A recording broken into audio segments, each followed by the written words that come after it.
शहीद भी हो गया तो देश के लिए हो जाऊंगा ना। तो जननी जन्मभूमि स्वर्ग से महान है। 4-5 तारीख की रात को पाकिस्तानियों का अटैक आया लोंगेवाला पे, और वहाँ पे काफ़ी कैजुअलिटी हुई कि मैं लड़ाई के टाइम पे एमएच में चला गया और छिप गया। तो डॉक्टर जाने के बाद मैंने अपना सामान इकट्ठा किया और मैं वहाँ से भाग लिया। ब्रिगेड कमांडर को पहले ही पता था, सब मेरे से बड़े खुश हुए और उन्होंने बाकी को एग्जाम्पल दिया कि ये देखिए दुनिया यहाँ से भाग रही है और ये लड़ने के लिए आया है।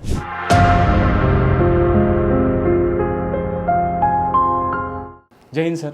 जय हिंद सर, ये सोशल नगर के इस पॉडकास्ट में आपका स्वागत है। सर, हमने सोशल नगर करके एक इनिशिएटिव शुरू किया था, तो उसके ऊपर हम लोग नगर के जो रिनोन पीपल है उनके इंटरव्यूज़ कंडक्ट कर रहे थे, और ऐसे इच्छा थी कि एक आर्मी पर्सन का उसके ऊपर इंटरव्यू लिया जाए। तो हम लोग सर्च कर रहे थे कि किसका लिया जाए, तो आपका नाम सामने आया और आपकी स्टोरी भी हमने पढ़ी। तो सर, ये स्टोरी एक इंस्पिरेशन थी हमारे लिए, हम सब ने वो स्टोरी पढ़ी।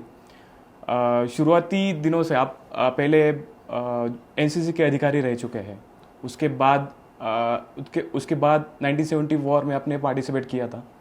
सो सर, ये जो आपकी स्टोरी है वो बहुत प्रेरणादायी रही हमारे लिए। तो सर, ये मैं जानना चाहूँगा कि शुरुआती में आपको जो चैलेंजेस आए थे और आपका जो ट्रेनिंग हुआ था उसके बारे में थोड़ा बताइए हमें। सबसे पहले तो मेरे जो फादर थे, मेरा बड़ा ब्रदर पहले ही फौज में था। हाँ। और मेरा छोटा ब्रदर मेरे से पहले सेलेक्ट होकर चला गया। तो मेरे को बहुत अच्छा नहीं लग रहा था, और मेरे फादर चाहते थे कि हम 4 ब्रदर थे कि बड़ा ब्रदर पहले ही आर्मी में था। मेरे लिए वो चाहते थे कि मैं रेवेन्यू डिपार्टमेंट में या प्रोफेसर बनूं। मेरे से नेक्स्ट को चाहते थे कि वो डॉक्टर बने और सबसे छोटा इंजीनियर बने, लेकिन मेरा कोई इंटरेस्ट नहीं था। लेकिन मेरी इंग्लिश अच्छी थी, तो पहले मैं इमरजेंसी के अंदर सेलेक्ट हुआ। ओके। लेकिन वो उस टाइम मैंने 12th पास की थी, तो जिसको आप BA Part 1 बोलते हैं। तो मेरे फादर ने कहा आप ग्रेजुएशन करके जाओ, ओके, ये आपके आगे काम आएगा। तो मैंने उनकी बात मान ली, फिर ग्रेजुएशन हो गई। उसके बाद वो कहते हैं कि देखिए हमें एक बेटा अपने साथ चाहिए, तो MA कर लो। तो मैंने MA इंग्लिश में क्रुसेडा यूनिवर्सिटी में एडमिशन लिया, और मैं ठीक चल रहा था, तब ठीक ठाक था। 65 वार हो गई सितंबर में। यस। 65 वार के अंदर मेरे को क्योंकि मैं कुरुक्षेत्र में था, अम्बाला नज़दीक था, और वहाँ से हमारी डेक्कन हॉर्स लड़ाई के लिए गई थी, और वो हमारी फैमिली की रेजिमेंट थी। तो उसने बहुत अच्छा किया था और बहुत कैजुअलिटी हुई थी। तो मैं उसको विजिट करने गया, तो मेरे को बहुत अपने ऊपर ये महसूस हुआ कि मैंने बहुत भारी गलती की है, जो मैं फौज में नहीं आया और प्रोफेसर बन रहा हूँ, और प्रोफेसर बन के मैं खुश नहीं रहूँगा। तो मैंने डिसाइड किया कि मैं जो प्रोफेसर है इंग्लिश का था वो मैं छोड़ के और आर्मी ज्वाइन करूँ। थोड़ा वक्त लगा, मेरे फादर नहीं मान रहे थे। कुछ मैं भी कीन था कि मैं हॉकी खेलता था और सेंटर हाफ खेलता था, तो मैं चाहता था मैं यूनिवर्सिटी रिप्रेजेंट करूं। तो मैंने यूनिवर्सिटी को रिप्रेजेंट किया।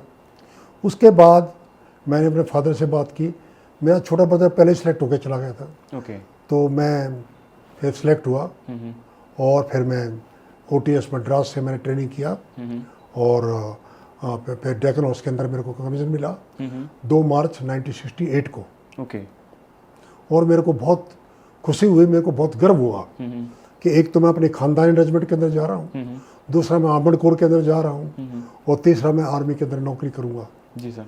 और अगर भगवान ने चाहा तो मैं लड़ाई लड़ना चाहता था, क्योंकि हमारे बाप दादा ने सब ने लड़ाई लड़ी थी, तो ये फैमिली ट्रेडिशन थी।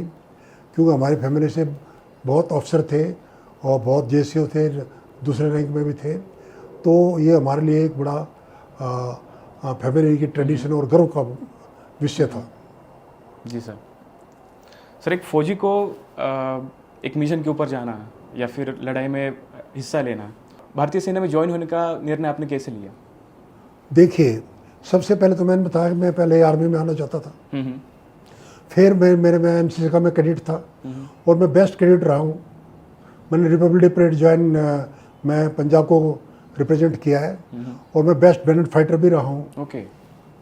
तो एनसीसी में मेरा बड़ा नाम था और मैं अंडर ऑफिसर भी तक मैं रहा हूँ एनसीसी के अंदर। तो वो ट्रेनिंग थी जो कि मेरे बहुत काम आई। ओके। और साथ में मैं बहुत डिटरमिन्ड था। ओके। और मैं आर्मी ज्वाइन करना चाहता था क्योंकि वो प्रोफेशन मेरी पसंद का प्रोफेशन था। ओके। मेरी उसमें दिली इच्छा थी। तो इस वजह से मैं आर्मी के अंदर आना चाहता था और देश की सेवा करना चाहता था। सर जो आप आर्मर्ड कॉर्प्स में थे, हाँ, तो सर उसके बारे में थोड़ा सा बताइए हमें। देखिए, जो आर्मर्ड कोर है वो सबसे सीनियर कोर है। ओके। और उसके पास टैंक्स होते हैं और लड़ाई के अंदर वो सबसे आगे चलता है और दुश्मन के ऊपर गोले बरसाते हैं, हमला करते हैं और दुश्मन को डिस्ट्रॉय करते हैं। हमारे पीछे इन्फेंट्री चलती है और बहुत पीछे तोपखाना होता है जो कि पीछे से गोले मार के फायर करते हैं। ऊपर से हम एयरक्राफ्ट भी सपोर्ट देते हैं। ओके। तो इस वजह से आर्मर क्योंकि सारे ग्राउंड को डोमिनेट करता है तो उसको किंग ऑफ द बैटल बोलते हैं। यस, आर्मर सबसे आगे होता है। बिल्कुल। यस। टैंक क्यों? क्योंकि टैंक के अंदर क्या है, आर्मर प्रोटेक्शन देखिए आप, इसमें आर्मर बड़ी बड़ी प्लेटें लगी हुई हैं लोहे की। ओके। बहुत उनकी थिकनेस होती है 100 मिलीमीटर। तो उसके अंदर गोली नहीं जा सकती। इस वजह से वो लीड करते हैं इन फ्रंट। और फिर इसकी फायर पावर बहुत है और शॉक एक्शन है। जब टैंक आता है तो ऐसे लगता है कि एक बहुत बड़ा हैवान आ गया है और उसकी जो आवाज़ गर्जना है वो शेर और हाथी की गर्जना से भी ज़्यादा होती है। और फिर वो जो फायर करता है तो बड़े बड़ों का दिल कलेजा फट जाता है। लड़ाई के दौरान सर आप अपने स्क्वाड्रन में आप जाना चाहते थे। हाँ। लड़ाई के दौरान आप स्क्वाड्रन में जाना चाहते थे और आपको कुछ तो बीमारी हो गई थी या फिर कुछ हुआ था। हाँ। तो अपने वहाँ से आपका ग्रेट एस्केप हुआ था, ठीक है। और तो सर उसके बारे में थोड़ा सा हमें बताइए। देखिए, हमारा स्क्वाड्रन यहीं पे खड़ा हुआ है अहमदनगर में। ओके। और ये नया स्क्वाड्रन था, 7 दिन में खड़ा हुआ था, रिकॉर्ड है। और उसके बाद हम यहाँ थे, 13 तारीख को कंप्लीट हो गई हमारी रेजिंग और 22 तारीख को हम जैसलमेर पहुँच गए। ओके।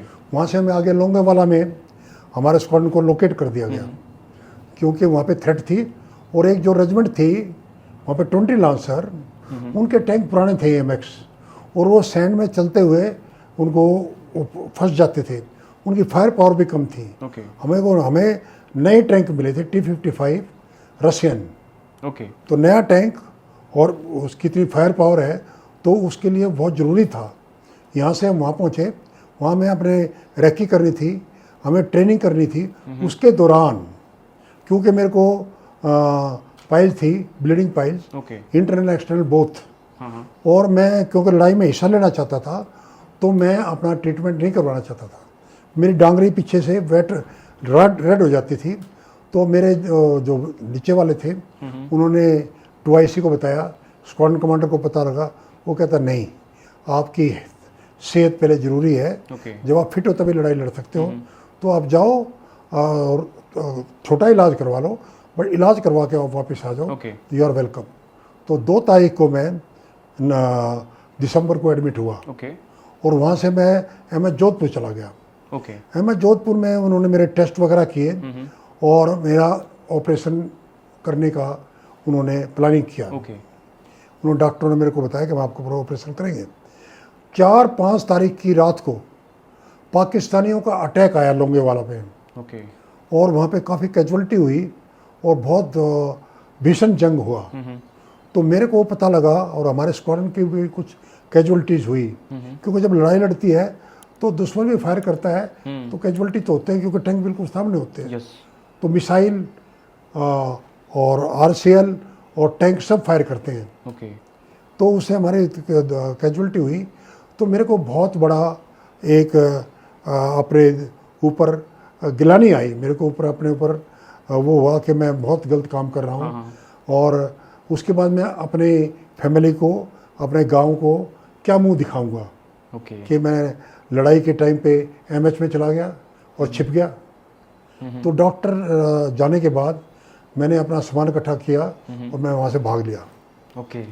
और वहाँ से भाग के मैं 3 व्हीलर लिया, मैं रेलवे स्टेशन गया, कोई ट्रेन नहीं जा रही थी। वहाँ से मैंने बस पकड़ी तो वो आधे रास्ते तक जा रही थी। वहाँ से बस पकड़ी, कभी कोई ट्रक पकड़ा और करा के मैं जैसलमेर रेलवे स्टेशन पर पहुंचा। ओके। वहाँ से मैंने जो वो इंडक्शन ऑफिसर होता है एक हमारा लड़ाई के अंदर जो आगे भेजते हैं, उसने उससे बातचीत किया। उसने 23 पंजाब जो कि लोंगेवाला में थी, उसका ट्रक जा रहा था, उस पर मेरे को भेज दिया। मैं वहाँ पे पहुँचा, वहाँ पे टैंक जल रहे थे और वो जो कैजुअलिटी थी चारों तरफ फैली हुई थी, तो मैं वो देख रहा था। तो एक जीप आई और मेरे पास आके रुक गई। तो उसमें से एक ऑफिसर उतरा, वो थे कैप्टन अर्जुन सिंह। वो 20 लांसर के थे, वो मेरे को जानते थे। उसने कहा आप क्या कर रहे हो, आप यहाँ क्यों, स्क्वाड्रन में क्यों नहीं हो? मैंने कहा कि मैं देखिए मैं MS से भाग आया हूँ और मेरे को स्क्वाड्रन का पता नहीं है और मैं स्क्वाड्रन में जाना चाहता हूँ। कहता मतलब तो आपका स्क्वाड्रन कहाँ है? मैं कहा मेरे को नहीं पता। कहता है ये कोई तरीका नहीं है, तो बैठो। जीप में बिठाया, मेरे को लेके वाटर पॉइंट पे क्या होता है कि जो गाड़ियाँ हैं ना सबके वो पानी पीने के ट्रक आते हैं, तो उसमें बैठ के आप अपने स्क्वाड्रन में चले जाना। मैं वहाँ पहुँचा, वहाँ हमारा ट्रक नहीं आया। मैं दूसरी रेजिमेंट के ट्रक में पहुँच के आगे गया, आगे जाके उसने छोड़ दिया। फिर मेरे को एक इन्फेंट्री बटालियन मिली, वहाँ ब्रिगेडियर और GOC मिले, वो बड़े खुश हुए।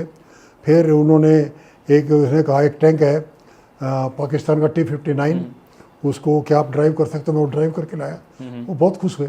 फिर एक बटालियन आगे जा रही थी 13 कुमाऊं, उसके साथ उन्होंने मेरे को आगे भेज दिया। मैं काफ़ी आगे चला, आगे जाके CO ने कहा अब तो यार रुक जाएंगे। उन्होंने मेरे साथ 2 अपने भेजे राइफलमैन, एक स्टेन के साथ एक गन के साथ, कि मेरे को प्रोटेक्शन देके। मेरे पास वेपन तो था नहीं, मैं तो ऐसे MS से आया था। तो जिससे अब वो वहाँ मैं गया तो मैं RT पोजीशन में घुस गया। तो वहाँ फायर हो रहा था, उन्होंने सोचा एनिमी है, उन्होंने हमें घेर लिया, हमें POW बना लिया। वो एडजुटेंट के पास ले गए। एडजुटेंट ने कहा कि आप क्या यहाँ कैसे पहुँचे? मैंने कहा स्क्वाड्रन में जा रहा हूँ। बट ये अच्छा था, वो एडजुटेंट जो था, वो कैप्टन हुड्डा था, वो हमारे रोहतक का था। वो मेरी सारी फैमिली को जानता था। तो उसने कहा देखो रात का टाइम है, तो आप बहुत बड़ा रिस्क ले रहे हो। कोई भी आपको अपने फौज में मार सकती है, एनिमी मार सकता है, और माइन फील्ड में भी आप फंस सकते हो। तो आप ऐसे करो, यहाँ रात को रुको और सुबह निकल जाओ। तो रात को मैं उसके पास रुका, सुबह उसने एक आदमी और मेरे साथ भेजा और मैं आगे गया। वहाँ मैं हमारी गाड़ियाँ आती हैं जो राशन, एमनीशन, POL लेके आगे जाती हैं हमारे टैंकों के लिए। वहाँ पे मेरे को अपना गाड़ी मिल गई, उससे मैं आगे गया। मैं जब पहुँचा तो हमारा स्क्वाड्रन हमला करने के लिए तैयार था। तो मैंने जाके अपने ट्रूप में चढ़ गया और स्क्वाड्रन कमांडर ने रिपोर्ट ली, मैंने report the. He was surprise, उन्होंने मेरे को बुलाया स्क्वाड्रन कमांडर ने। कहता है कि तुम कैसे आ गया, तू तो MS में था। मैंने वो भाग के आ गया हूँ कि तूने गलत किया है। कोई बात नहीं, मैं फिर भी तेरे को अप्रिशिएट करता हूँ। अब तू पहले लड़ाई लड़, फिर तेरे बात करूँगा।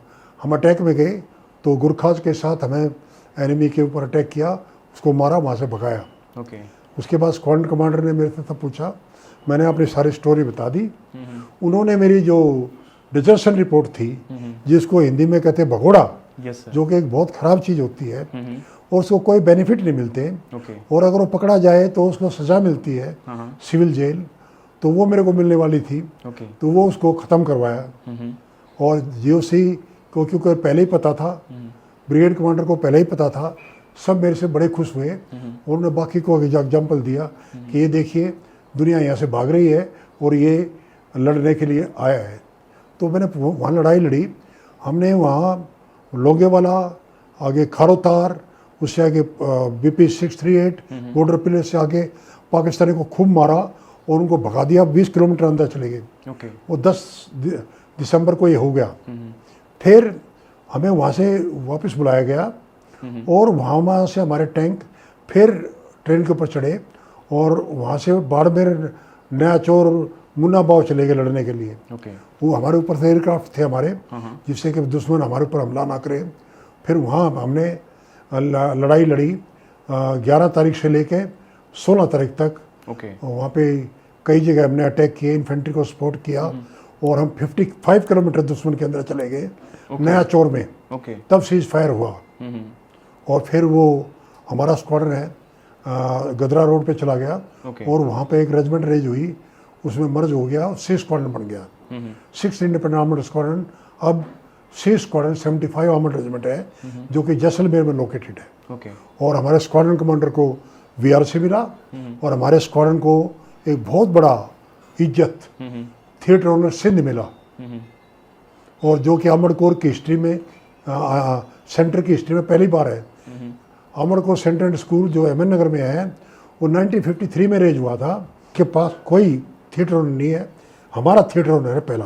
ओके। ये बहुत बड़ी एक इज्जत है, और इस वजह से armoured corps centre and school में हमारा वार मेमोरियल बना हुआ है, हमारा आर्काइव के अंदर हमारा रिकॉर्ड रखा हुआ है, और हमारा सब स्क्वाड्रन कमांडर का और सबके ये जो हमारे मार्टर्स है शहीद है उनके नाम लगे हुए हैं। सर इतनी सारी चीज़ें हुई, मतलब वॉर ही चल रहा था ऑलमोस्ट, आप वहाँ से भागकर जैसलमेर में गए, और सर कुछ नहीं, स्क्वाड्रन में गया, जैसलमेर स्क्वाड्रन में गए आप। हाँ। यस। और वॉर फ्रंट पे ही थे ना सर आप? वॉर फ्रंट पे ही गए ना? वॉर फ्रंट पे ही गए आप? और क्या? हाँ। लड़ाई चल रही थी, वार फ्रंट क्या है, लड़ाई चल रही थी बहुत बुरी तरह से। सर इस दौरान कुछ भी हो सकता था सर? हाँ। सर आपको डर नहीं लगा? देखिए, ये कहना कि आपको डर नहीं लगा ये गलत है।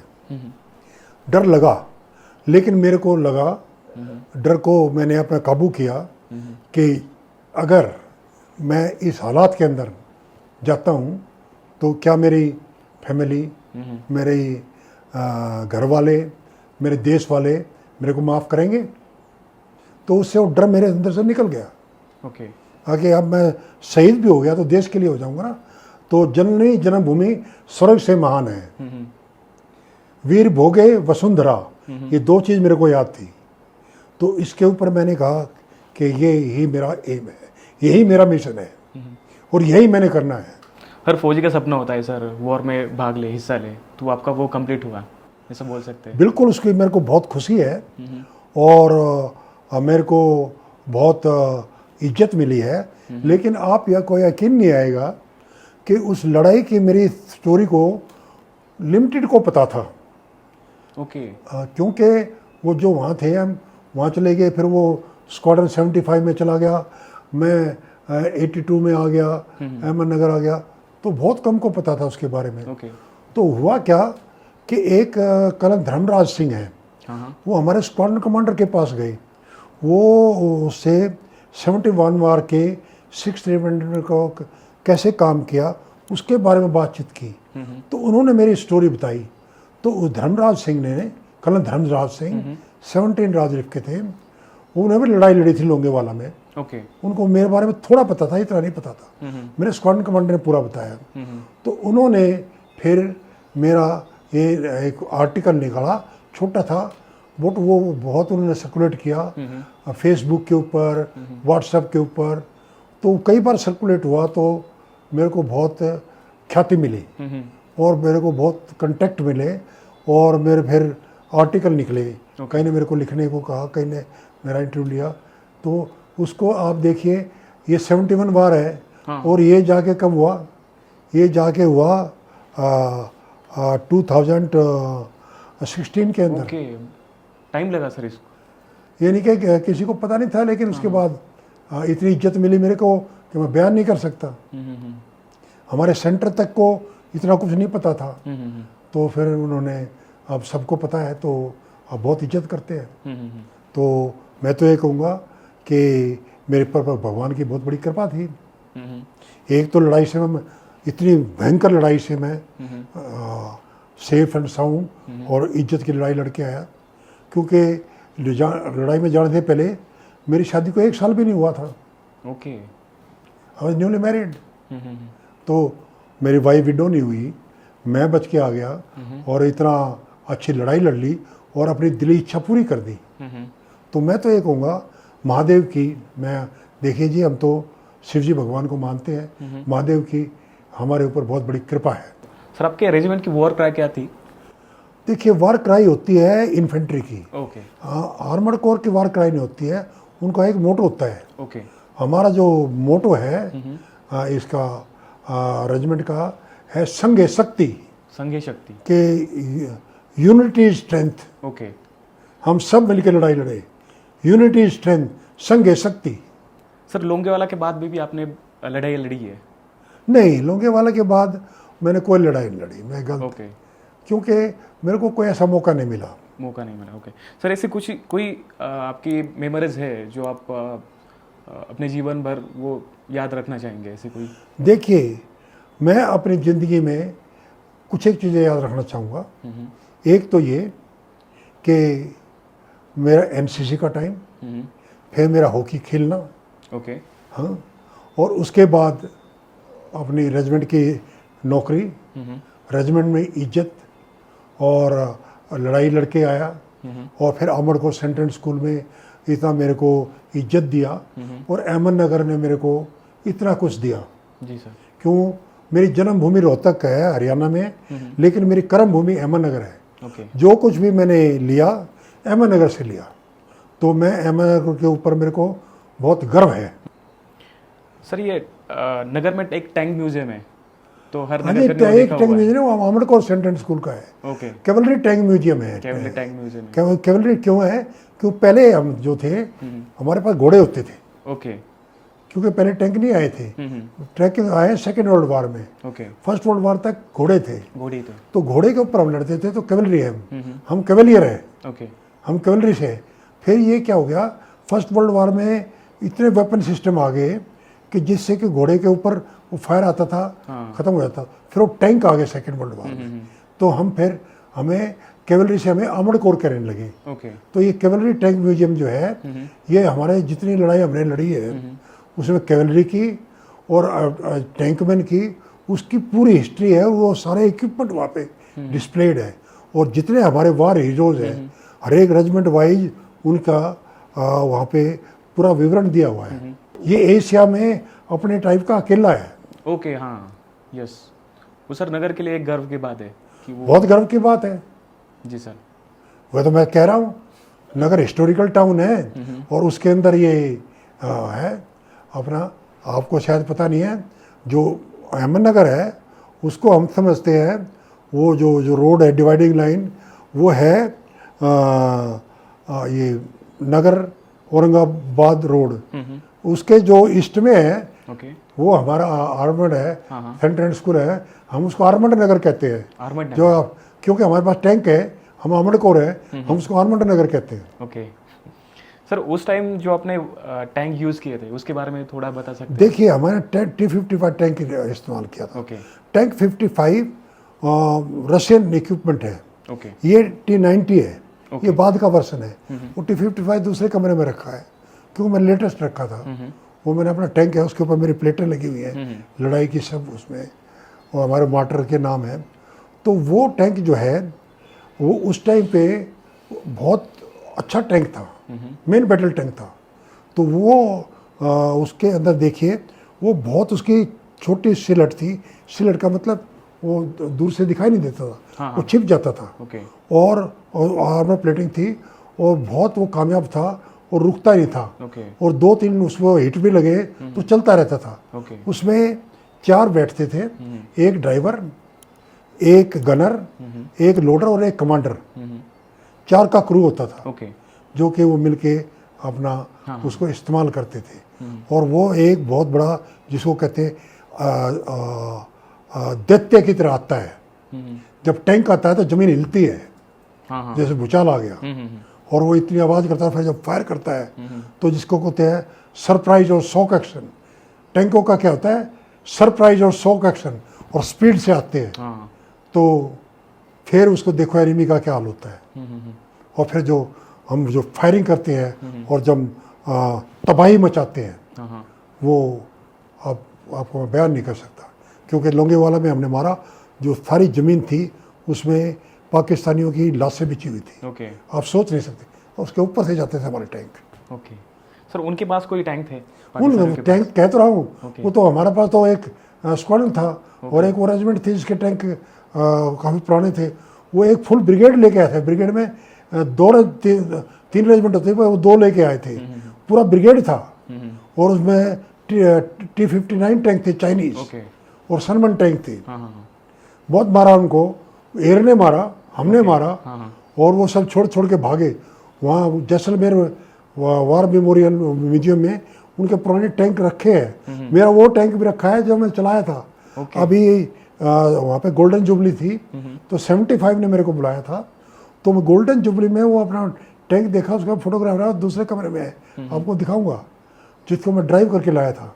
और वो रनर टैंक था जिसको छोड़ के भागे, वो बिल्कुल चलती हालत में था और लड़ाई के लिए था, उसको छोड़ के भागे, इतना मारा उनको एयरफोर्स ने हमने।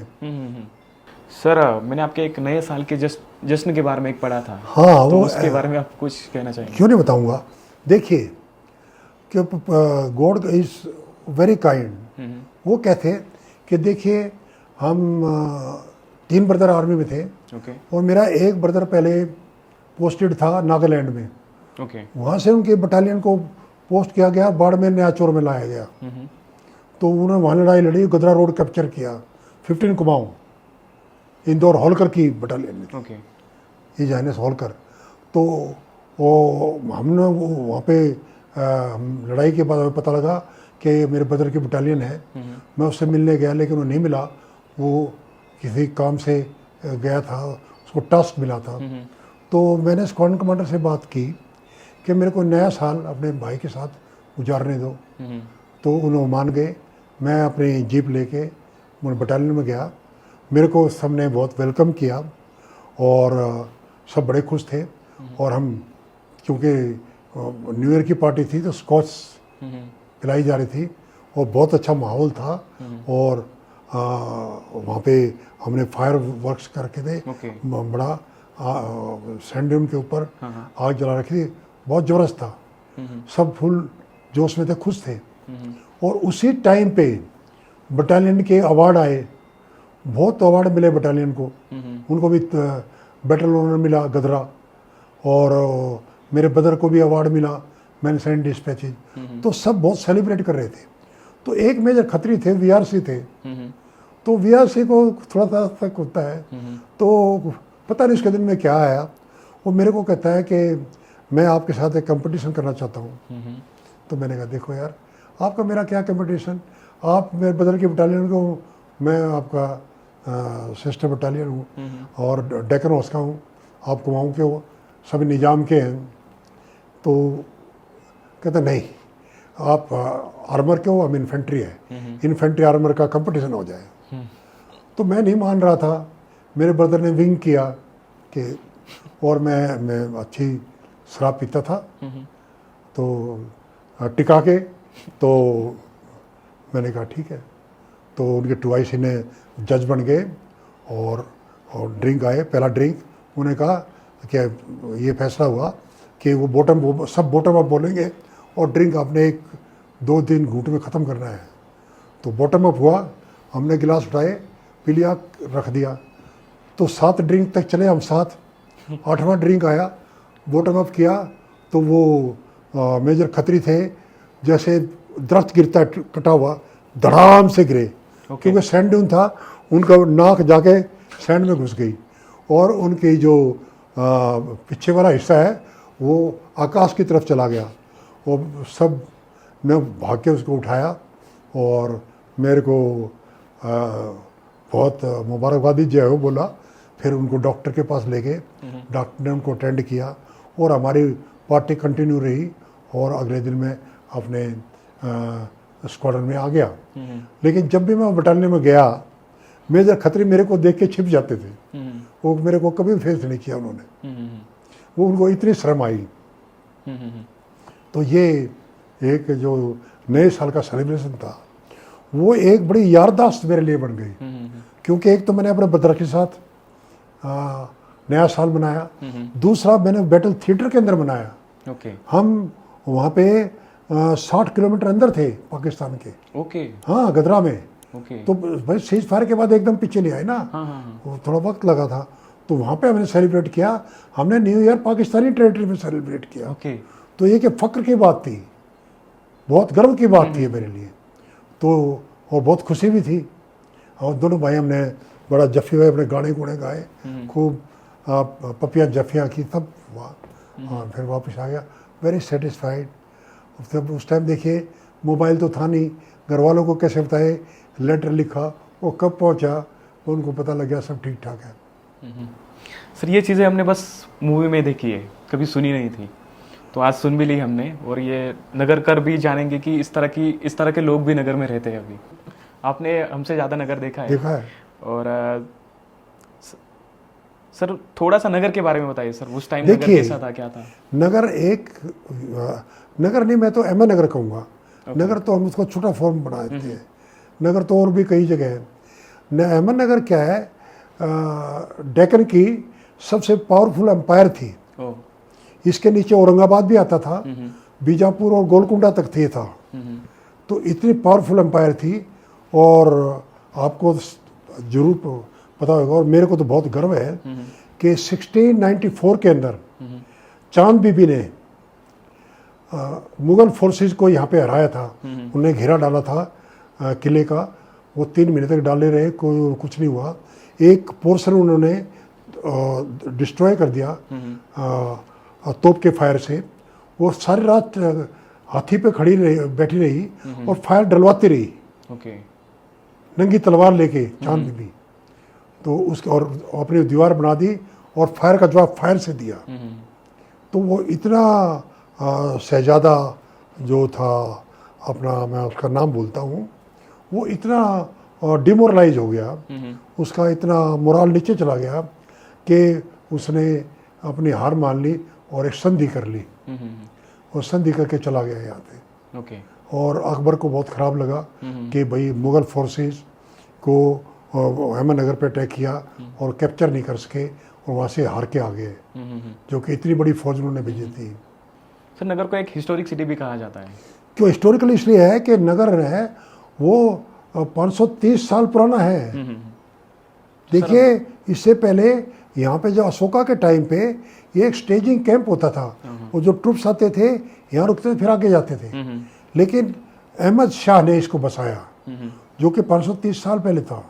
तो आप बताइए, इतना पुराना सिटी है और इतने हिस्टोरिकल इसमें वो हैं। आप देखिए, जितनी लड़ाइयाँ लड़ने के अलावा यहाँ पे लीडर गैलरी है, जिसके अंदर 12 हमारे leader independence quit India movement में उनको कैद किया गया था, जिनमें जवाहरलाल नेहरू भी था, सरदार पटेल भी था। वो यहीं फोर्ट के अंदर कैद किया गया था। सबसे पहले इंडिया का फ्लैग, ये अपना नेशनल फ्लैग लगा है, वो अहमद नगर फोर्ट के ऊपर लगा है। जी सर। आज़ादी का सबसे पहला फ्लैग यहाँ लगा है। तो इतना हिस्टोरिकल टाउन है, उसके चारों तरफ इतने मॉन्यूमेंट है कि उसको देख के बहुत गर्व होता है। लेकिन एक चीज़ का दुख होता है कि उनको मेंटेन नहीं किया जा रहा और वो बुरी हालत में। अगर हम उनको मेंटेन करें और इसको एक अपना टूरिज्म का हब बना दें और एक साउंड एंड लाइट शो यहाँ पे ऑर्गेनाइज कर दें, तो आप देखिए, एक तो यहाँ के जितने भी रहने वाले हैं उनको हिस्ट्री का पता लगेगा। एक क्या है, इसकी इम्पोर्टेंस पता लगेगी, और एक ये है कि ये चीज़ें मेंटेन हो जाएंगी। जी सर। तो आप देखिए, हमारा अमर को सेंट्रल स्कूल चमक रहा है, वाई नॉट अहमद नगर क्यों नहीं? आप अमर को सेंट्रल स्कूल को देखो ना, आप रोड देखो, वाकई देखो, मॉन्यूमेंट देखो, हमारे हिस्टोरिकल प्लेसेस देखो, हमारे वार मेमोरियल देखो, म्यूजियम देखो, तो वो वहाँ क्यों नहीं हो सकता है? जी सर। तो इसके लिए गवर्नमेंट को और कलेक्टर को इस पर ध्यान देना चाहिए और अहमद नगर फोर्ट को अच्छे से मेंटेन करना चाहिए। सर बहुत सारी मोनूमेंट्स नगर में है, आपको उसमें से कौन सी मोनूमेंट पसंद है? देखिए, सबसे बड़ा तो मोनूमेंट मैं अहमद नगर फोर्ट को समझता हूँ। उसके बाद दूसरा मोनूमेंट तो आप जानते हो, दूर से दिखाई देता है, सलाबत खां टॉम, जिसको चांद बीबी महल बोलते हैं। वो चांद बीबी महल नहीं है, वो सलाबत खां का टॉम है, last resting place of Salabat Khan. Salabat Khan prime minister होता था। चांद बीबी ने टनल बनाई थी फोर्ट से लेके वहाँ जा, क्योंकि उनको भी चाहिए था कोई थोड़ा अपना आराम करें, थोड़ा अपने आप को इससे काम से फुर्सत मिलती है तो एंजॉय करें। तो वो इसके अंदर से टनल थी, जो कि वो टनल वहाँ से और भिंगार आती थी, भिंगार से होते हुए वो शाहपुर से और वो सीधी वो सलाबत खां टॉम को चली जाती थी। तो वहाँ जाके वो खुली हवा में अपने एंजॉय करती थी और फिर आ जाती थी। बीच में जो ये एक मंदिर है और ये आपका टाउन है अम्बेडकर नगर, उसमें आपने देखा नहीं, भिंगार में एक बहुत बड़ा वो है माउंड है, जिसके ऊपर वो वाटर वर्क्स है और मंदिर है, वहाँ पे भी उसका एक था जिससे कि वो अब ठंडी हवा, बाहर की हवा में सांस ले सके फिर आगे जाए। उसके ऊपर मंदिर बना दिया है, लेकिन वो वहाँ पे पहले रुकती थी, फिर जाती थी। ओके। तो ये दो मेरे को मॉन्यूमेंट सबसे अच्छे लगे हैं।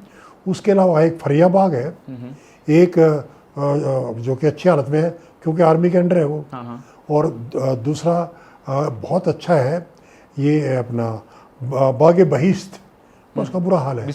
बागे रोजा कितना अच्छा है, उसका भी बुरा हाल है। थोड़ा सा मेंटेन है तो आलमगीर नगर है। आलमगीर नगर क्योंकि वहाँ पे मस्जिद है और वहाँ पे मदरसा है, तो मोहम्मदन मेंटेन कर रहे हैं, तो इस वजह से है। अदरवाइज बाकी जो इतने मॉन्यूमेंट है यहाँ के चारों तरफ, हाथी बावड़ी है, सबका बुरा हाल है। तो ये एक अच्छी बात नहीं है।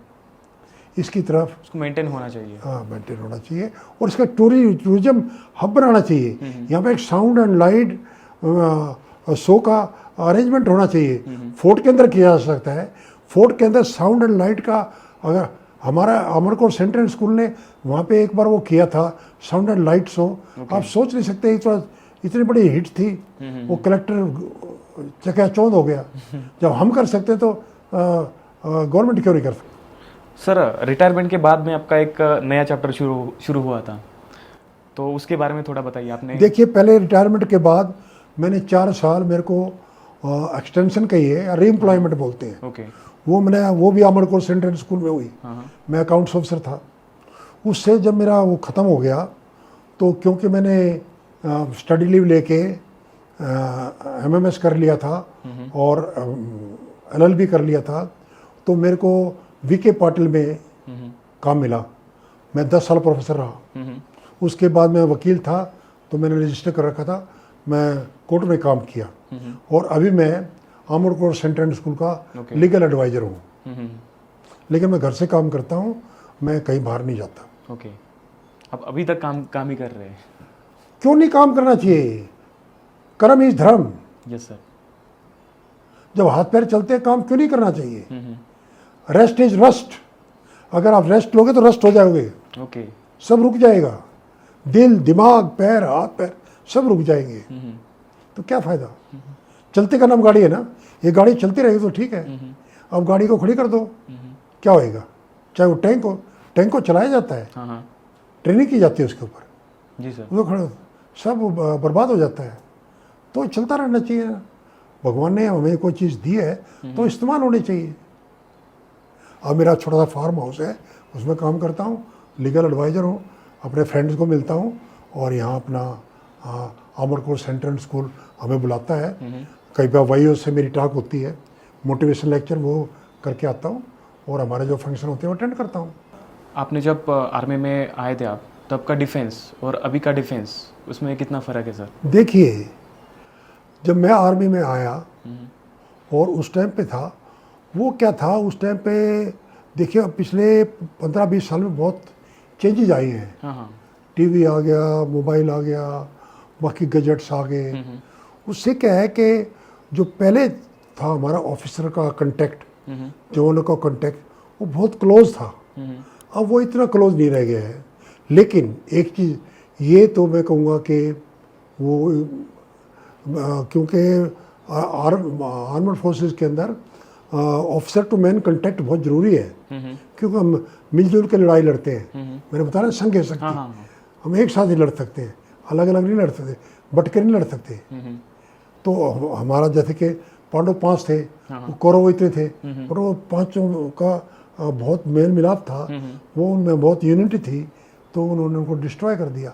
तो ये मेल मिलाप अब कम हो गया है।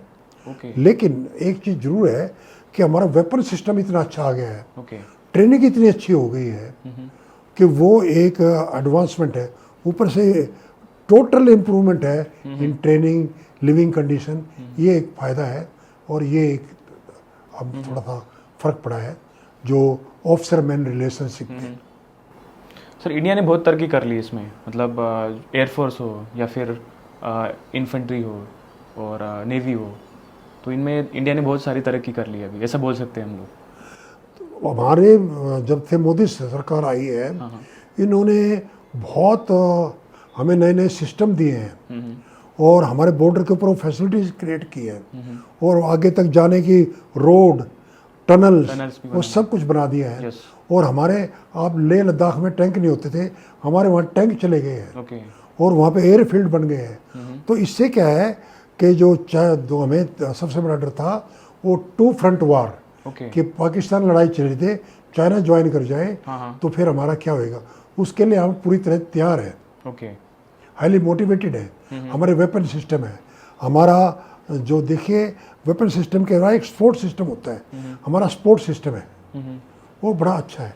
और एक हमारे सिविलियन के अंदर एक स्पिरिट पैदा कर दी ओके मोदी सरकार ने कि गवर्नमेंट, हमारी स्पिरिट क्या होती है सिविलियन की, लड़ाई में होती थी, पीस टाइम में वो फौजी वो कुछ नहीं समझते थे। तो अब पहले से फ़र्क है, अब जो हमारे सिविलियन भाई लोग हैं वो काफ़ी अच्छी तरह से हमें देखते हैं, अच्छी नज़र से देखते हैं। लेफ्टिनेंट जनरल हनुज सिंह करके थे सर, एक नहीं है, वो बहुत बहादुर, उन्हें सर सेंट सोल्जर कहा जाता था उन्हें। वो अमरकोर के थे, हमें अमरकोर के सेंट्रल स्कूल के कमांडेंट भी रहे हैं। उन्होंने 71 वार के अंदर पूना हाउस को कमांड किया है ओके और बसंतर की लड़ाई लड़ी है और पाकिस्तान के बहुत टैंकों को बर्बाद किया है। और उनके एक सेकंड लेफ्टिनेंट ने जिन्हें वाईओज भी नहीं किया था, वो इतने टैंक डिस्ट्रॉय किए और वो शहीद हो गए। और आप बताइएगा इतना बड़ा नाम उन्होंने कमाया, उनको परमवीर चक्र मिला है। तो उस रेजिमेंट का आप देखिए, एक सीओ है वो 65 के अंदर परमवीर चक्र मिला और एक उसी रेजिमेंट के अंदर एक सेकंड लेफ्टिनेंट को परमवीर चक्र मिला। तो बहुत इज्जत और प्राइड की बात है। Right sir. और हनूज साहब थे, वो भगवान की आत्मा को शांति दे, वो एक सेंट थे, सेंट सोल्जर, क्योंकि वो पूजा पाठ भी करते थे, उन्हें शादी नहीं की ओके और बाकी टाइम वो अपना फौजी ट्रेनिंग और प्रोफेशन में लगाते थे। वो प्रोफेशनली बहुत साउंड थे और बहुत बहादुर थे। इसी वजह से उनकी लीडरशिप की वजह से 71 वार में पूना हाउस ने इतना अच्छा किया और उनको बैटल ऑनर, थिएटर ऑनर मिले और उनको महावीर चक्र मिला। सर उस टाइम के जो हमारे आर्मी चीफ थे वो थे फील्ड मार्शल सैम मानिकशॉ। सर उनके बारे में कुछ आप बताना देखिए, सैम मानिकशॉ जो मैं समझता हूँ वो गुरखाज के थे, इन्फेंट्री के थे। Yes sir. मैं तो आमड़कोर का हूँ, हाँ लेकिन फिर भी मैं ये कहूँगा कि जब से मैंने उनको देखा है और मेरा कोई आइडोल है तो वो मानिकशॉ है। जी सर। एक तो हमारा आइडोल थे जनरल वैद्या, क्यों, आमड़कोर के थे। फिर हमारे रेजिमेंट के डेकन हाउस के, फिर वो भी हाईली डेकोरेटेड, जो कि आपको पता नहीं, पता है नहीं उनको। देखिए जनरल वैद्या है, जितने भी चीफ रहे हैं सबसे ज़्यादा डेकोरेशन उनके पास थी। ओके। पद्म विभूषण, महावीर चक्र 2 बार, ओके। PVSM, AVSM, ADC, वो उन्होंने सेकंड बार लड़ी बर्मा में, उन्होंने 65 बार लड़ी खेमकरण में, उन्होंने 71 बार लड़ी बसंतर में, वो ब्रिगेड कमांडर थे और ये पूना हाउस उनके अंडर थी। ओके। तो मैं इन 2 अफसरों की बहुत इज्जत करता हूँ। एक जनरल वैद्या हैं और दूसरे जनरल हनूज सिंह जी हैं। मानिकशॉ देखिए, मानिकशॉ का एक सबसे बड़ी बात थी, वो खुद बहुत बहादुर थे और फिर वो पहले फ्रंटियर फोर्स में थे, तो वहाँ पे भी उन्हें लड़ाई लड़ी, उनको गोलियाँ लगी, लेकिन उन्होंने कभी भी घबराहट नहीं दिखाई और उनको उस लड़ाई के लिए हमेशा उनको डेकोरेशन मिली है। और उनके जो ट्रूप्स थे उनकी बहुत इज्जत करते थे और वो उनके साथ बहुत क्लोजली बात करते थे और प्रोफेशन की बातें करते, हंसी मजाक भी करते थे। और उनकी एक ऐसी पर्सनैलिटी थी कि एक वो ऑरा क्रिएट करते थे जहाँ भी आते। और 71 बार में जो उन्होंने आके हमें स्पीच दी और हमें मोटिवेट किया, आप सोच नहीं सकते। तो हम इतने मोटिवेट हो गए कि हम कुछ भी कर सकते हैं अपने देश के लिए, जब हमारा लीडर इतना अच्छा है।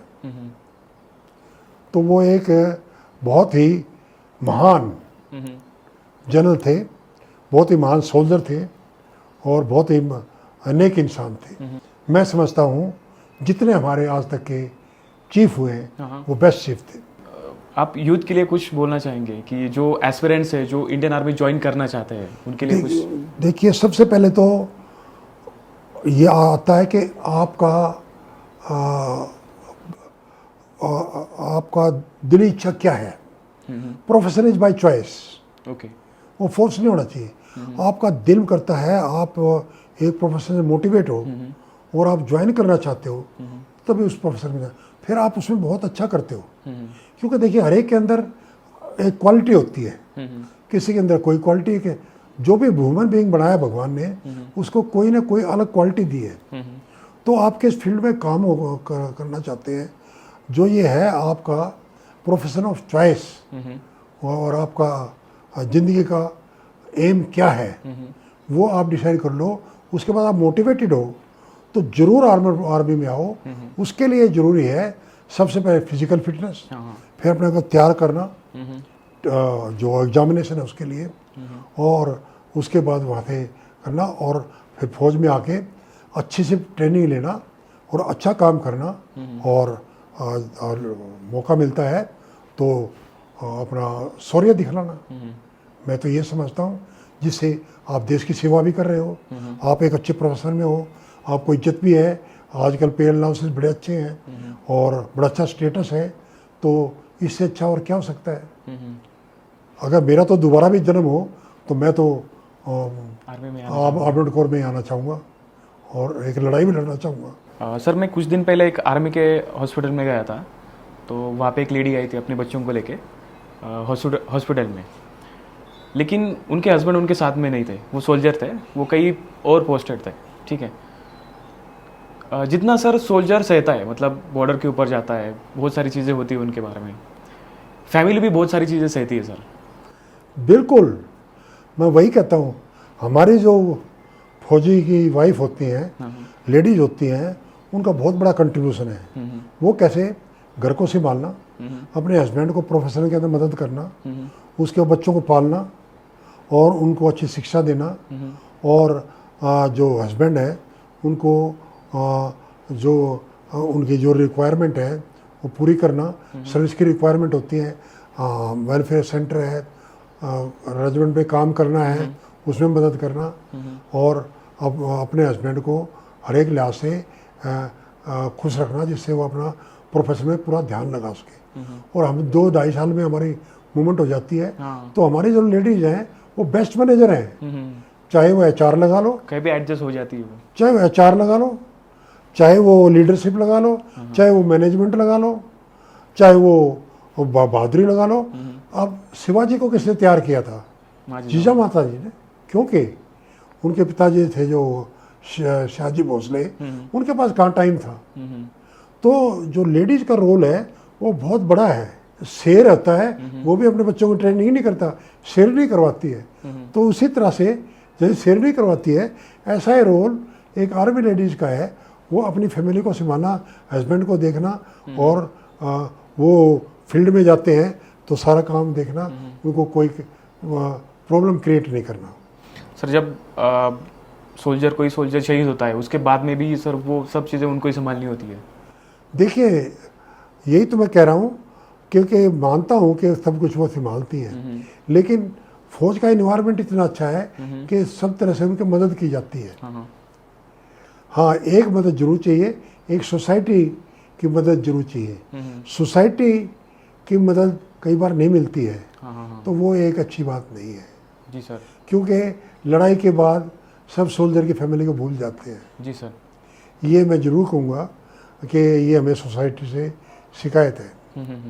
ओके। फौज तो करती है, उनके लिए सब कुछ करती है, उनको बहुत इज्जत देती है, उनको हर एक पेंशन क्या, ये क्या, सब प्रिविलेज देती है, मेडिकल क्या, एजुकेशन क्या, सब कुछ है। लेकिन जो सिविलियन का आउटलुक है वो उनके लिए कई बार अच्छा नहीं होता है, जो कि अच्छी बात नहीं है। उनको तंग करते हैं, जैसे उनकी प्रॉपर्टी है उसको कब्जा कर लिया, उनकी लैंडिंग प्रॉपर्टी है उस पर कब्जा कर लिया, उनको और तंग किया, तो किसी तरह से बच्चों को तंग किया, या और कई बार क्या होता है कि कई गलत आदमी होते हैं, वो गलत निगाह से देखते हैं जो विडो होती है। ये गलत बात है, ये सोसाइटी के अंदर एक अच्छी बात नहीं है। सर कई बार अगर हम लोग सिविलियन बोल रहा हूँ मैं, सिविलियन कभी आर्मी के पर्सन के बारे में बात करते हैं, उनकी बहादुरी के बारे में बात करते हैं, कभी कभी क्या होता है कि सर उनका मजाक बनाया जाता है सर। देखिए, एक छोटी सी बात है कि मजाक तो नहीं बनाना चाहिए, हाँ। लेकिन अगर वो मजाक पॉजिटिव है हाँ। तो कोई खराबी नहीं है। मजाक तो हर एक का बनाया जाता है, प्राइम मिनिस्टर का भी बनाया जाता है। तो हमारा मजाक बना लिया तो क्या हो गया, पर वो पॉजिटिव होना चाहिए ना, ओके। वो नेगेटिव नहीं होना चाहिए। हाँ, राइट सर। मेरा कहने का ये मतलब है, आपका ह्यूमर है, it should be in good faith, it should not be negative. कई बार सर वो आपको जो कैंटीन की सुविधा होती है उसके बारे में भी वो जोक होते हैं कि देखिए, आधी कीमत में इनको चीजें देखिए, मिलती है वगैरह। क्योंकि उनको पता नहीं है। हाँ। इस वजह से अगर मान लिया वही कंटेन की फैसिलिटी खत्म हो जाती है, आप बताइए हमारी लेडी जिनका हस्बैंड फील्ड में काम करता है, वो शॉपिंग करने कहाँ जाएंगी और वो किस रेट से उनको मिलेगी, क्योंकि हमारी लेडीज़ को सौदेबाजी तो करना नहीं आती और हर 2 साल के बाद हमारी पोस्टिंग हो जाती है। तो आप बताइए, ये अगर फैसिलिटीज ना हो तो हमारे फौजी सारे बाहर जाएंगे, फिर सिविलियन के साथ कांटेक्ट होंगे, कोई गलत तरीके से पेश भी आ सकता है। अब यहाँ फैसिलिटीज है तो सब हमारे काम यहीं पे हो जाते हैं, जिससे किसी को कोई तकलीफ नहीं होती, ये हो जाता है।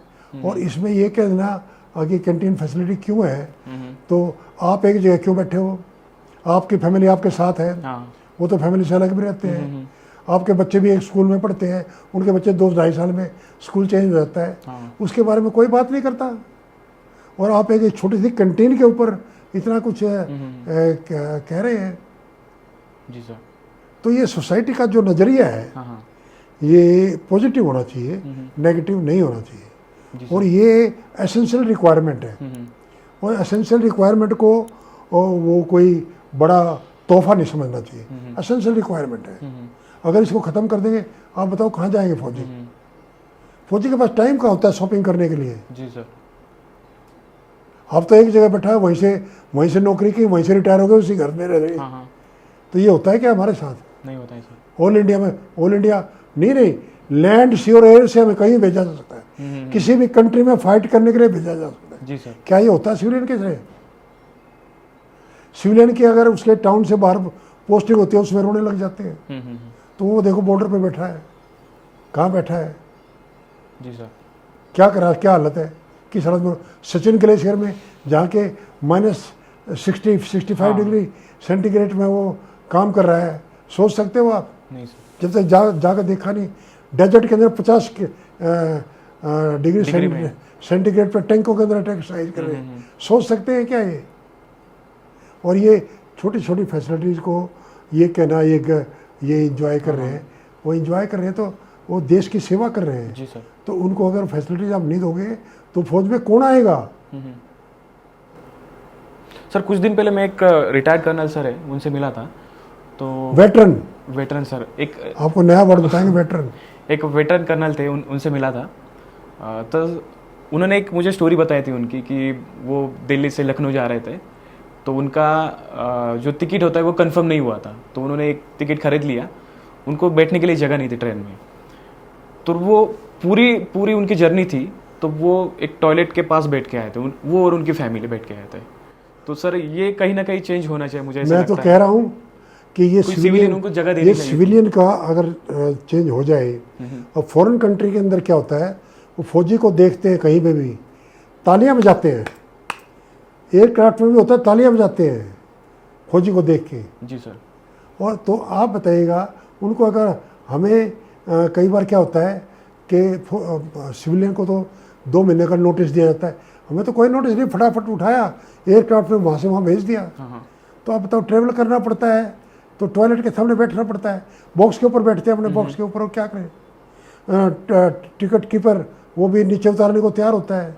तो ये एटीट्यूड जो है ना, इस अपने सिविलियन ब्रदर, मैं सिविलियन ब्रदर कहूँगा, क्योंकि वो हमारे पार्ट ऑफ आवर सोसाइटी है, उनको हम निगलेक्ट नहीं कर सकते। हमारे सिविलियन ब्रदर का हमारा आपस के अंदर वो जो प्यार मोहब्बत है, आपस के अंदर जो फीलिंग फॉर ईच अदर है, आपस में क्लोज निट सोसाइटी है, जैसे एक फैमिली में होता है, वो होना चाहिए। जी सर। मैं यही कहता हूँ कि उसको आप थोड़ा अकोमोडेट कर लेते हो, थोड़ा कर लेते हो, तो वो ठीक से करता है। नहीं तो वो सोचता है, देखिए मैं किस वजह से नौकरी कर रहा हूँ और किसके लिए कर रहा हूँ, और ये देखें हमें कोई इज्जत नहीं करता। जी सर। तो मेरा ये कहने का मकसद है, जो ये आउटलुक है और जो एटीट्यूड है हमारे सिविलियन ब्रदर्स का हाँ हाँ और सिस्टर्स का, वो थोड़ा चेंज होना चाहिए। चेंज होना चाहिए। जी सर। और थोड़ा सा पता होना चाहिए। अब उनको रैंक स्ट्रक्चर नहीं पता है। हाँ हाँ अब मैं MBA में नौकरी कर रहा था, आप बताइए, पढ़े लिखे मेरे को कैप्टन साहब कहते थे, वो कर्नल साहब को छोटा, कैप्टन साहब को बड़ा समझते हैं। तो ये है, तो इस वजह से थोड़ा ये नॉलेज और थोड़ा ये फीलिंग और उनके लिए इज्जत, ये बहुत ज़रूरी है। आप छोटे बच्चे को प्यार और इज्जत दोगे, आपके पास आएगा, नहीं दोगे आपके पास नहीं आएगा। तो आप बताइए, जो आपका ब्रदर है, फौज के लिए, देश के लिए काम कर रहा है, उसको आप इज्जत और प्यार नहीं दोगे, तो वो क्या है कि एक उसके अंदर बगावत की फीलिंग आएगी। हाँ। तो जो कि अच्छी बात नहीं है, वो सोसाइटी के लिए अच्छा नहीं है। जी सर। तो जो संघीय शक्ति है, एनसीसी का देखो कितना अच्छा मोटो है। एनसीसी का मोटो है एकता और अनुशासन, एकता और अनुशासन। जी। Unity and discipline. तो यूनिटी एंड डिसिप्लिन हमारे सिविलियन के अंदर बहुत जरूरी है इनकलकेट होना। अगर हमारी गवर्नमेंट ये कर दे कि सबको लिए एक साल फौज आर्मड फोर्सेज में नौकरी कंपलसरी कर दे, तो इससे बहुत कुछ देश के लिए इतने आपको फौजी तैयार भी हो जाएंगे कभी भी जरूरत पड़े, और सबका एटीट्यूड भी चेंज हो जाएगा। सबको आर्मड फोर्सेज के बारे में पता लग जाएगा, उनका जो दृष्टिकोण चेंज हो जाएगा। सर एक लास्ट क्वेश्चन मैं आपको पूछता हूँ, उसके बाद कंक्लूड कर लेंगे। हाँ, कोई बात नहीं। सर, आपके लिए राष्ट्रभक्ति क्या है? मेरे लिए राष्ट्रभक्ति है, सबसे पहले देखिए, हमारे एक चीज़ कही जाती है, जब फौज में आते हो तो फौज में ये कहा जाता है, your nation come first always and every time. Okay. Your nation come first always and every time, everything comes there after.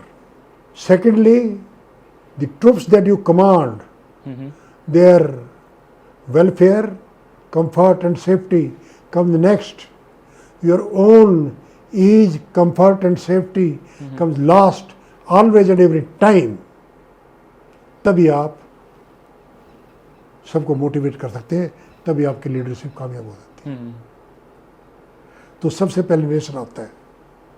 सबसे पहले मेरे को कहो तो मैं नेशन, फिर मैं सोचूंगा अपने पलटन के बारे में, नहीं पलटन, अपने प्रोविंस के बारे में, फिर मैं सोचूंगा अपने शहर के बारे में, आर्मी के बारे में। सबसे पहले मैं सोचूंगा हमारा ऑब्जेक्टिव एट नेशनल लेवल, उसके बाद मैं तीनों सर्विस को सोचूंगा, फिर मैं अपनी कोर के बारे में सोचूंगा, और फिर अपने रेजिमेंट के बारे में सोचूंगा। पर हमारे लिए जो है रेजिमेंट का मोटो, रेजिमेंट का फ्लैग, रेजिमेंटल स्पिरिट, नमक, निशान, वो बहुत ज़रूरी है। नमक और निशान, जाकर नमक खाते हैं हम, उसके लिए बहुत वफादार हैं। नमक देश का खाते हैं, अपने रेजिमेंट के लिए वफादार है, देश के लिए वफादार है। सर, इसके बारे में आप बताना चाहेंगे, इस फोटो के बारे में? बिल्कुल बताऊंगा। देखिए, सबसे पहले मैं नीचे से स्टार्ट करता हूँ। आप देखिए, इसके नीचे लिखा है तूफान हिंद। तूफान हिंद। जी सर। तो आप बताइए कि बहुत रेजिमेंट का है। इसमें अंदर देखिए, तो पीछे हमारे 45 टैंक्स होते हैं। ओके। एयर रेजिमेंट में 45 टैंक्स है, विजन हैं, जो कि इंडिया के अंदर बने हैं। इसके बीच के अंदर ये ऑफिसर्स हैं, ये बीच के अंदर मेरा फोटोग्राफ है। ये हमारे कमांडेंट है, सीओ साहब। इस तरफ हमारे जेसीओ साहब है, इस तरफ हमारे वो जैसे उस तरफ है, इस तरफ हमारे बाकी टैंक मैन है। ओके। तो ये हमारे रेजिमेंट का फोटोग्राफ है डेजर्ट का। उन्होंने डेजर्ट के अंदर लड़ाई लड़ी थी, तो डेजर्ट का फोटो है, उनको डेजर्ट वॉरियर कहते हैं। तो ये उसका जो सेलिब्रेशन है, उसके फोटोग्राफ है। ये टैंक क्रू है, हमारी ब्लैक डांगरी होती है, हमें ब्लैक डेविल्स, ब्लैक वॉरियर कहते हैं। उससे आप ऊपर जाओ, ये हमारे देखिए बीच में तूफान है हिंद। हमारी रेजिमेंट यूएन मिशन में गई थी लेबनान, वो ऊपर है उसके लगा हुआ ब्लू में, लेबनान का पीस कीपिंग फोर्स। उसके नीचे तूफान है हिंद, क्यों इतनी बहादुर है। फिर हमारे रेजिमेंट का बैज है, क्या है, विंग लॉयन है। शेर देखिए, वो कहाँ से आया, सांची स्टूपा से।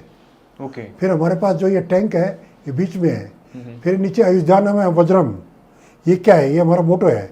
अयोध्या नाम है वज्रम क्या है कि इंग्लिश में कहते हैं, I am thunder bolt amongst all weapons of war. और वो देखिए इस तरफ जो है ये मेरा इंटरव्यू है जो कि मीडिया ने लिया था जैसलमेर में। वहाँ पे गोल्डन जुबली सेलिब्रेशन थी 71 वार की। जी सर। ये देखिए हमारा वार मेमोरियल है ये जैसलमेर में। उसके ऊपर मैं सल्यूट कर रहा हूँ। इसमें हमारे जितने शहीद हैं उनके नाम लिखे हुए हैं। तो ये हमारे लिए बहुत फ़ख्र की बात है।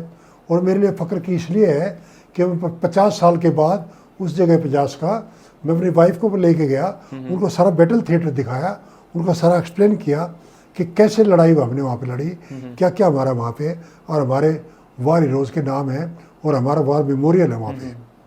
हमारा वार मेमोरियल वहाँ लोगेवाला में भी है, म्यूजियम में भी है, जैसलमेर में भी है और रज मिलिट्री स्टेशन जैसलमेर में भी है।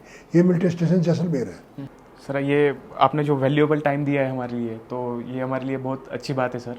और ये जो पॉडकास्ट होगा सर ये इंस्पिरेशन होगा जो सिविलियन के लिए और जो इंडियन आर्मी ज्वाइन करना चाहते हैं उनके लिए भी। सबसे पहले तो मैं आपका और आपकी टीम का जी सर शुक्रिया अदा करना चाहूँगा क्योंकि आपने मेरे को कांटेक्ट किया। जी सर। मैंने आपको कांटेक्ट नहीं किया, आपने मेरे को कांटेक्ट दिया। उसके बाद आप मेरे से मिलने आए, आपने सब ये मेरे लिए एक बहुत गर्व की बात है।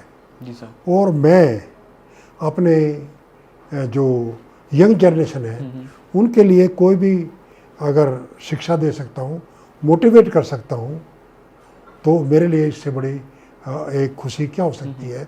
मेरे जो ज़िंदगी का एम और मिशन वो पूरा हो जाता है और मैं आराम से इस दुनिया को छोड़ के जा सकता हूँ कि मैंने अपने देशवासियों के लिए, देश के लिए कुछ किया।